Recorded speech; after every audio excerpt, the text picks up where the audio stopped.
नमस्कार।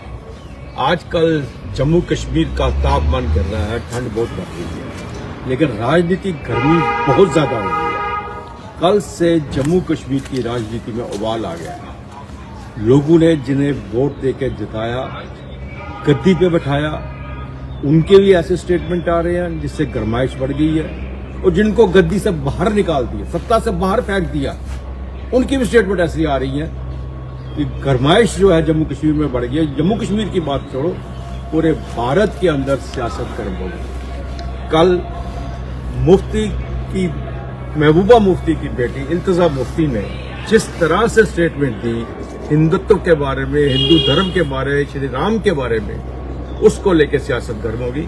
हमारे साथ है मनीष साहनी जी, शिवसेना के जम्मू कश्मीर के ये प्रेसिडेंट हैं। इनसे हम जानना चाहेंगे कल की जो स्टेटमेंट है उसके बारे में क्या कहेंगे, और क्या ये स्टेटमेंट इस वक्त देने का क्या मतलब है उसका, जबकि पूरे देश के अंदर ये बात चल रही है कि जम्मू कश्मीर में शांति हो गई है, चुनाव बड़े अच्छे तरीके से हो गए हैं, लेकिन उसके बावजूद जो अपने धर्म को नहीं जानती है, दूसरों के धर्म के बारे में कैसे आप शब्द बोल रही है। मुनीष जी, आपका बहुत स्वागत है। नमस्कार। मुनीष जी, कल जिस तरह से इल्तिजा मुफ्ती ने एक बहुत बड़ी स्टेटमेंट दी, उन्होंने हिंदुत्व के बारे में कहा, राम राज्य और श्री राम के बारे में कहा, मतलब ये कहाँ इनकी सोच गिर रही है, कहाँ ये जा रहे हैं ये सोच।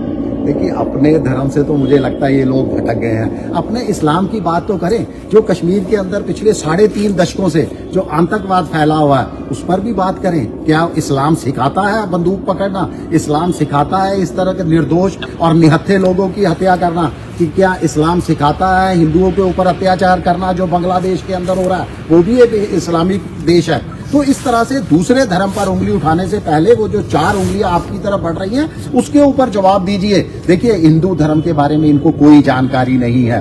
वो बिल्कुल सही है कि तमाम लोग जो है हिंदू धर्म से ही निकले हुए हैं, और आज हमें ये लोग हिंदुत्व सिखा रहे हैं जो अपने इस्लाम को भूल चुके हैं। वहां पर जो है, जो गलत रास्तों पर इनके इस्लामीकरण के नाम पर, इस्लाम के नाम पर जो बंदूक की राजनीति कर रहे हैं, जो बंदूक उठाकर जो है लोगों की हत्याएं कर रहे हैं, पहले उनको जो है सीधे रास्ते पे लाया जाए, उनको ये अपना जो है पाठ पढ़ाए। हिंदुत्व की बात करने की अभी उम्र नहीं आई इनकी। लेकिन उन्होंने कहा हिंदुत्व एक बीमारी है, ये जो भारतीय जनता पार्टी फैला रही है, ये किस तरह के शब्द वो इस्तेमाल कर रही है। देखिए, बीमारी तो इस समय पूरा विश्व जानता है कि बीमारी कौन सा धर्म जो है फैला रहा है, किस धर्म को जो है बीमारी समझकर दूर से, अपने से दूर रखने की कोशिश की जा रही है। मैं नाम नहीं लेना चाहता, मगर पूरा विश्व और हर लोग जो है, जम्मू कश्मीर ही नहीं, पूरे देश की जनता, पूरे संसार की जनता जानती है कि आतंकवाद की बीमारी कौन सा धर्म फैला रहा है और किसको जो है वो अलग करने की बातें की जा रही है।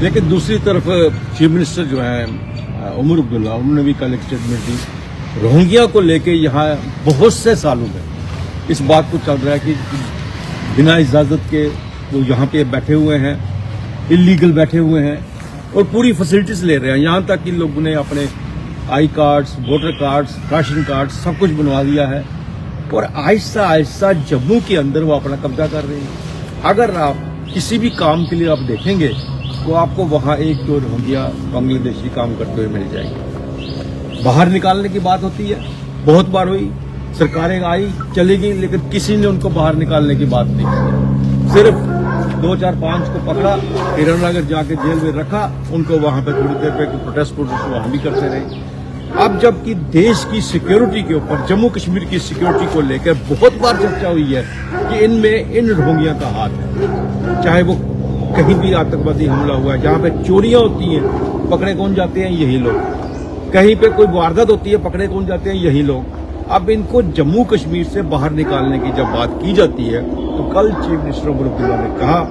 कि हम इन्हें बाहर नहीं निकाल सकते, हम इन्हें मार नहीं सकते, हम ठंड में से मार नहीं सकते, हम इन्हें पानी और बिजली दे सकते हैं, चाहे हमें मिले ना मिले, इनको हम देंगे। मतलब किस तरह से हमारे राज्य बन रहा है। हमने सोचा था कि नई सरकार बनने के बाद लोगों को फायदे होंगे, सहूलतें मिलेंगी, बहुत सी चीजें सामने जो आएंगी, लेकिन उल्टा यहाँ पे नए नए टॉपिक आ रहे हैं। देखिए, रोहिंग्या बिल्कुल चिंता का विषय बना हुआ है, पिछले कई सालों से बना हुआ है, बल्कि 1 दशक से मैं तो कहूँगा ज्यादा हो गया।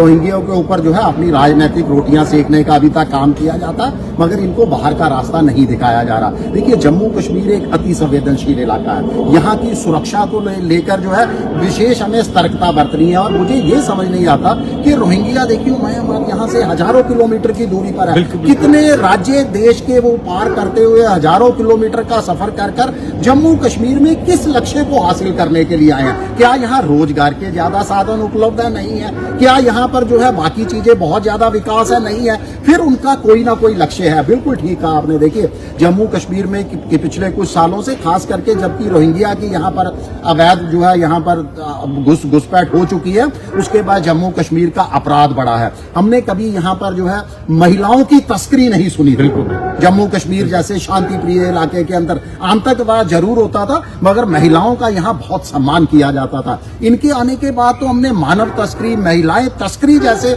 शब्द जो है जब हमारे कानों में गूंजते हैं तो हमारी रूह कांप उठती है कि वो जम्मू कश्मीर जिसको देश का ताज कहा जाता, वो जम्मू कश्मीर जो खुशहाल राज्य हुआ करता था, आज जम्मू कश्मीर किस रास्ते पर निकल चुका है। देखिए, इसके लिए जितना उमर अब्दुल्ला जी की अगर सरकार ने कोई काम किया, उनके पानी और बिजली के कनेक्शन बहाल किया, उतना ही जो है पूर्व की सरकारें भी दोषी है और केंद्र सरकार भी सबसे ज्यादा दोषी है। सब पर जो है उंगली खड़ी की जानी चाहिए। क्या किया है बीजेपी की केंद्र सरकार ने पिछले 10 सालों से?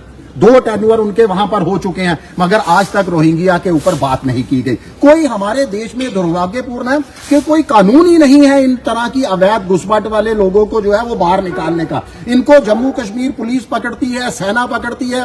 जब हमारी उनसे भी बात होती है कि इनको कहीं ना कहीं जाकर जो है निकाल कर इनके वापिस देश पहुंचाया जाए, तो वो कहते हैं हमारे पास कोई कानून ही नहीं है।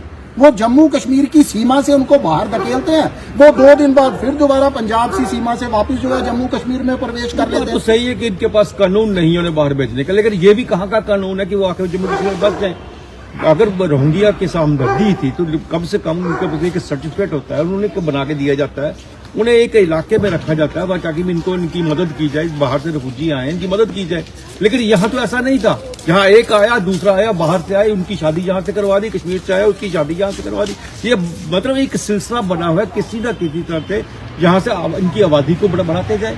और अब जहाँ तक उमर अब्दुल्ला ने कहा है, चलिए हम मान लेते हैं कि वे इंसानियत के नाते पानी की जरूरत है, बिजली की जरूरत है, जो है यहाँ उसको देनी है, हम ठंड से उसको मार नहीं सकते। लेकिन उतने दोषी तो पिछली सरकारें भी है, जैसे आपने कहा।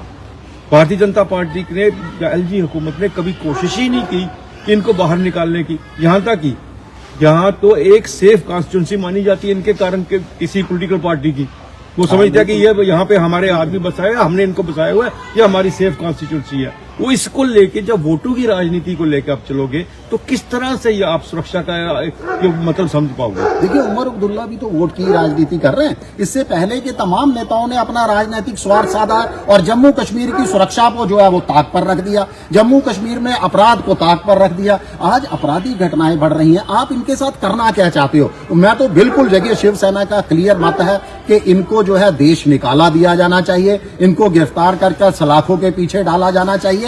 अगर जम्मू कश्मीर पुलिस के अंदर दम नहीं है, अगर केंद्र की तमाम एजेंसियों के अंदर दम नहीं है, तो 15 मिनट का हमें समय दे। ये हमसे 15 मिनट का समय मांगते थे, शिवसेना को दे। हमारे कार्यकर्ता जो है इनको देश से बाहर और जम्मू कश्मीर की सीमा से जो है बाहर धकेल कर दिखा देंगे। किस बात की हमदर्दी इनके साथ? जो अवैध तरीके से घुसपैठ कर रहे हैं, यहाँ पर अपराध कर रहे हैं, मानव तस्करी कर रहे हैं, महिलाओं की तस्करी कर रहे हैं, यहाँ तक कि ड्रग्स के अंदर इनका हाथ है। ड्रग्स की सप्लाई के अंदर हमारे युवाओं का भविष्य बर्बाद कर रहे हैं। उनके साथ किस तरह की हमदर्दी? किस लिए आपने बिजली और इनके पानी के कनेक्शन लगाया है? आपने देखा बांग्लादेश के अंदर, बांग्लादेश में रहने वाले हिंदुओं का क्या हाल हो रहा है, और आप जो अवैध तरीके से घुसपैठ करके यहाँ हिंदुस्तान में घुसे हैं, जम्मू कश्मीर के घुसे हैं, आप उनको सुविधाएं दे रहे हो। किस तरह, कैसी राजनीति? इतना आपका राजनीतिक स्तर गिर चुका है कि आप देश की सुरक्षा को ताक पर रख रहे हो। आपके पास राष्ट्रीय महत्व नहीं देता, आपका वोट बैंक आपके लिए जो है ज्यादा महत्व है।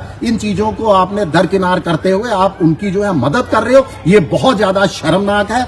इस तरह की अवैध घुसपैठ करने वाले को बाहर का रास्ता और सलाखों के पीछे डालना चाहिए। इतना ही नहीं, देखिए अपराध के साथ साथ ये हमारे रोजगार के ऊपर भी जो है वो डाका डाल रहे हैं। बहुत सारे देखा है कि रोजगार आज सस्ती जो है उनके लिए लेबर ये उपलब्ध करवा देते हैं। हमारे जो स्थानीय लोग हैं उनको जो है वो काम नहीं मिल रहा। जगह जगह आप देखिए, कभी हमने जम्मू कश्मीर के अंदर किसी को भीख मांगते हुए नहीं देखा था। आज आपकी गाड़ी जिस सिग्नल पर रुकती है वहां बांग्लादेशी और इस तरह के जो है म्यांमार के रोहिंग्या जो है वहां पर आपके पास भीख मांगने के लिए आ जाते हैं। वो भीख ही नहीं मांगते, देखिए आपके बारे में जानकारी एकत्रित करते हैं, उसके बाद आपके घरों के अंदर सेंध लगाते हैं, आपके घरों के अंदर चोरी आदि की घटनाओं को जो है अंजाम देते हैं। कहां जम्मू कश्मीर में इतना अपराध हुआ करता था, मगर आज जम्मू कश्मीर के हालात ही बदल चुके हैं। मैं तो इनके बारे में, देखिए जम्मू कश्मीर पुलिस भी लगातार ये अपील करती है कि जो आपके घरों में किराएदार रह रहे हैं उनकी जो है जांच करवाइए। अरे जो सड़कों पर लवारिस इस तरह के रोहिंग्या घूम रहे हैं, पुलिस की ड्यूटी बनती है कि उनकी भी जांच करें, उनको भी सलाखों के पीछे जो है वो डाला जाए। पुलिस जी एक बात से तो सहमत है, जहां पुलिस और सिक्योरिटी की बात करें, सीआईडी की बात करें, ये हो ही नहीं सकता कि उन्हें ना पता हो यहाँ पर क्या हालात जम्मू कश्मीर के बने हुए और जम्मू में किस तरह से बस रहे हैं। और यही वक्त है, वक्त रहते अगर केंद्र सरकार ने कोई कदम नहीं उठाया तो जम्मू कश्मीर में जो दावा शांति का कर रहे हैं, एक बार आपको फिर वही 84 और 90 में ले जाएगा। आपका बहुत बहुत धन्यवाद। नमस्कार।